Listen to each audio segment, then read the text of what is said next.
ನಮಸ್ಕಾರ ಮುಳುಬಾಗಿಲು ಜನತೆಗೆ ಎಲ್ಲರಿಗೂ ಮಕರ ಸಂಕ್ರಾಂತಿ ಹಬ್ಬದ ಶುಭಾಶಯಗಳು ಹೇಳುತ್ತಾ, ಹೌದು ವೀಕ್ಷಕರೇ, ಎಲ್ಲರೂ ಸಂಕ್ರಾಂತಿ ಹಬ್ಬವನ್ನು ಅತ್ಯಂತ ಸಡಗರ ಸಂಭ್ರಮದಿಂದ ಆಚರಣೆ ಮಾಡಿದ್ದೀರಾ. ಒಳ್ಳೆಯದು, ಸಂತೋಷ. ಸಂಕ್ರಾಂತಿ ಹಬ್ಬ ಪ್ರತಿ ವರ್ಷ ಬರುತ್ತೆ ಹೋಗುತ್ತೆ.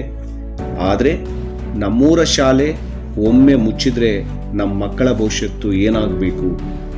ನಮ್ಮ ತಾಯಿ ಕನ್ನಡಾಂಬೆಗೆ ದ್ರೋಹ ಮಾಡ್ದಂಗೆ ಅನಿಸಲ್ವಾ?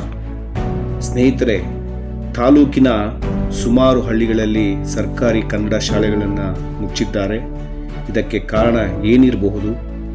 ಹಾಗೆ ಸರ್ಕಾರ ರಾಜ್ಯಾದ್ಯಂತ ಯಾಕೆ ಇದರ ಬಗ್ಗೆ ಕ್ರಮ ಕೈಗೊಂಡಿಲ್ಲ? ಒಮ್ಮೆ ನಾವೆಲ್ಲ ಇದರ ಬಗ್ಗೆ ಗಂಭೀರವಾಗಿ ಯೋಚನೆ ಮಾಡುವ ವಿಷಯವಾಗಿದೆ. ಕನ್ನಡ ಶಾಲೆಗಳನ್ನು ಉಳಿಸಿ ಅಂತ ಕನ್ನಡ ರಕ್ಷಣಾ ವೇದಿಕೆ ಅವರು ಮತ್ತು ಇನ್ನಿತರ ಸಂಘ ಸಂಸ್ಥೆಗಳು ಕೂಡ ರಾಜ್ಯಾದ್ಯಂತ ಉಗ್ರ ಪ್ರತಿಭಟನೆಗಳು, ಹೋರಾಟಗಳು ಮಾಡಿ ಬಾಯಿ ಬಡ್ಕೊಂಡ್ರೂ ಕೂಡ ಸರ್ಕಾರ ಈ ಬಗ್ಗೆ ಕಿಂಚಿತ್ತೂ ಗಮನ ಕೊಡುತ್ತಿಲ್ಲ. ಯಾಕೆ? ಇದರಿಂದನೇ ದೇಶಾದ್ಯಂತ ಶಿಕ್ಷಣ ನೀತಿ ಜಾರಿ ಮಾಡಬೇಕು ಅಂತ ಕೇಂದ್ರ ಸರ್ಕಾರ ಕೂಡ ಮುಂದಾದರೆ ಅದಕ್ಕೆ ವಿರೋಧ ವ್ಯಕ್ತಪಡಿಸುತ್ತಾರೆ ಹೊರತು ನಮ್ಮೂರ ಶಾಲೆಯನ್ನು ಉಳಿಸೋಣ ಅನ್ನೋ ಪರಿಜ್ಞಾನವೇ ಇಲ್ಲ ಕೆಲವರಿಗೆ. ಯಾವಾಗಲೂ ಅಧಿಕಾರಕ್ಕಾಗಿ ಸದನದಲ್ಲಿ ರಾಜಕೀಯ ಕಿತ್ತಾಟ, ಕೂಗಾಟ, ಚೀರಾಟ, ಹಾರಾಟದಲ್ಲೇ ಕಾಲ ಕಳೆದು ಹೋಗುತ್ತದೆ ನಮ್ಮ ಸರ್ಕಾರಿ ಯಂತ್ರ. ಅದು ಬಿಟ್ಟರೆ ಬೇರೆ ಅಭಿವೃದ್ಧಿಯಾಗುವ ಕಡೆ ಗಮನ ಹರಿಸೋದೇ ಇಲ್ಲ. ಇವ್ರಿಗೆಲ್ಲ ಬುದ್ಧಿ ಬರಬೇಕು ಅಂದರೆ ಇಲ್ಲಿ ನೋಡಿ, ಪಾಪ ಕೋಲಾರ ಜಿಲ್ಲೆ ಮುಳುಬಾಗಿಲು ತಾಲೂಕಿನ ಬೆಳಗಾನಹಳ್ಳಿ ಒಂದು ಸರ್ಕಾರಿ ಕನ್ನಡ ಶಾಲೆಗೆ ರಕ್ಷಣಾ ವೇದಿಕೆಯವರು ಭೇಟಿ ಕೊಟ್ಟು ತಾಲೂಕಿನ ಘಟಕದ ಅಧ್ಯಕ್ಷರಾದಂಥ ಹುಸೇನ್ ಅವರು ಮತ್ತು ಉಪಾಧ್ಯಕ್ಷರು ಬಾಲಾಜಿ ಮತ್ತು ಅವರ ಕಾರ್ಯಕರ್ತರು ಸೇರಿ ಒಂದು ನೂತನ ಶೈಲಿಯಲ್ಲಿ ಸರ್ಕಾರಿ ಕನ್ನಡ ಶಾಲೆ ಉಳಿಸಲು ಶಾಲೆಗೆ ಭೇಟಿ ಕೊಟ್ಟು ಶಾಲೆಗೆ ಹೊಸ ದಾಖಲಾತಿ ಮಾಡಿಕೊಂಡ ಮಕ್ಕಳಿಗೆ 2,000 ರೂಪಾಯಿ ಪ್ರೋತ್ಸಾಹ ಧನ ಸಹಾಯ ನೀಡಿ ಗಮನ ಸೆಳೆದಿದ್ದಾರೆ. ವೀಕ್ಷಕರೇ, ಯಾರು ಸರ್ಕಾರಿ ಶಾಲೆಗಳ ಮಕ್ಕಳನ್ನು ಕಡೆಗಣಿಸಿ ಹೀಯಾಳಿಸಿ ಹೀನಾಯವಾಗಿ ನೋಡುವ ಮನಸ್ಥಿತಿ ಇರುವ ಮನಸ್ಸುಗಳಿಗೆ ರಕ್ಷಣಾ ವೇದಿಕೆ ಮಾಡುವ ಈ ಒಂದು ಸಣ್ಣ ಪ್ರಯತ್ನ ನೋಡಿ ಅವ್ರಿಗೆ ನಾಚಿಕೆ ಆಗಬೇಕು. ತಾಲೂಕಿನ ಇನ್ನೂ ಹಲವು ಶಾಲೆಗಳು ಮುಚ್ಚಿ ಹೋಗುವ ಹಂತದಲ್ಲೂ ಕೂಡ ಇದೆ. ಇದಕ್ಕೆಲ್ಲ ಒಂದು ಉಳಿಸಬೇಕು ಅನ್ನೋ ಒಂದು ಪಣ ತೊಟ್ಟು ಒಂದು ಭಗೀರಥ ಪ್ರಯತ್ನ ಮಾಡುತ್ತಿರುವ ಕನ್ನಡ ರಕ್ಷಣಾ ವೇದಿಕೆ ಅವರನ್ನು ನಾವು ಮೆಚ್ಚಲೇಬೇಕು. ಅವರು ಇತ್ತೀಚೆಗೆ ಹಲವು ಶಾಲೆಗಳಲ್ಲಿ ಅತಿ ಹೆಚ್ಚಿನ ದಾಖಲಾತಿಗಳನ್ನು ಮಾಡಿಕೊಂಡ್ರೆ ಮತ್ತು ಮಾಡಿಕೊಳ್ಳುವ ಒಂದು ರೀತಿಯಲ್ಲಿ ಕೆಲಸ ಮಾಡುವ ಸಾಧ್ಯತೆ ಇರುತ್ತದೆ ಅಂತ ತಾಲೂಕು ಕರವೇ ಅಧ್ಯಕ್ಷರಂಥ ಹುಸೇನ್ ಅವರು ಹೇಳಿದ್ದಾರೆ. ನೋಡೋಣ ಇದು ಎಷ್ಟರ ಮಟ್ಟಿಗೆ ರಕ್ಷಣಾ ವೇದಿಕೆ ಕೂಡ ಒಂದು ಸಕ್ಸಸ್ ಮಾಡ್ತಾರೆ ಅಂತ ನೋಡಬೇಕಾಗತ್ತೆ.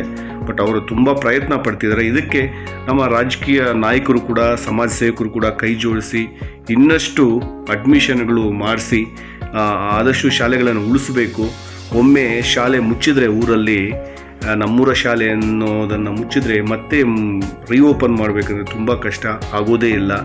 ಅದಕ್ಕೆ ಎಲ್ಲರೂ ಕೈ ಜೋಡಿಸೋಣ, ನಮ್ಮ ಕನ್ನಡ ಶಾಲೆಗಳನ್ನು ಉಳಿಸೋಣ. ಈ ಶ್ರೀಮಂತರು, ಬಡವರು ಅಂತ ಎಲ್ಲ ಸ್ತರದವರು ಊರುಗಳಲ್ಲಿರ್ತಾರೆ. ಪಾಪ ಬಡವರಿಗಾಗಿ ಶಾಲೆಗಳನ್ನು ಉಳಿಸೋಣ ಅಂತ ನಾವು ಈ ಮುಖಾಂತರ, ನಮ್ಮ ವಾಹಿನಿ ಮುಖಾಂತರ ಹೇಳ್ತಾ ಇದ್ದೀವಿ. ಶ್ರೀಕನ್ನಡಂ ಗೆಲ್ಗೆ, ಶ್ರೀಕನ್ನಡಂ ಬಾಳ್ಗೆ. ಜೈ ಕರ್ನಾಟಕ ಮಾತೆ. ಧನ್ಯವಾದಗಳು. ಕೂಡ ಈ ಒಂದು ಕಾರ್ಯಕ್ರಮ ಎಲ್ಲೂ ಕೂಡ ಇಲ್ಲ.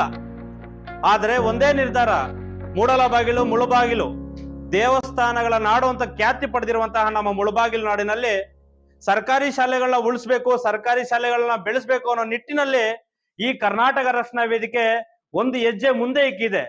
ಕರ್ನಾಟಕ ರಕ್ಷಣಾ ವೇದಿಕೆಯ ಕನಸು ನೆನಸು ಎಲ್ಲವೂ ಒಂದೇ.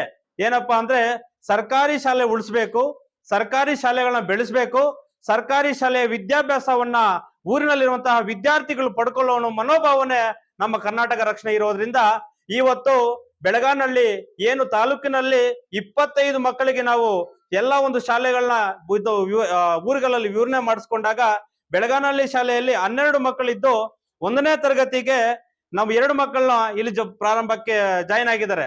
ಆ ಒಂದು ಮಗುಗೆ, ಸಾರಿಕಾ ಅನ್ನೋ ಮಗುಗೆ ಆ ಒಂದು ಮಗುಗೆ ನಾವು ಕರ್ನಾಟಕ ರಕ್ಷಣಾ ವೇದಿಕೆ ವತಿಯಿಂದ 2,000 ರೂಪಾಯಿ ಚೆಕ್ ಅನ್ನ ವಿತರಣೆ ಮಾಡ್ತಾ ಇದೀವಿ ಇವತ್ತು.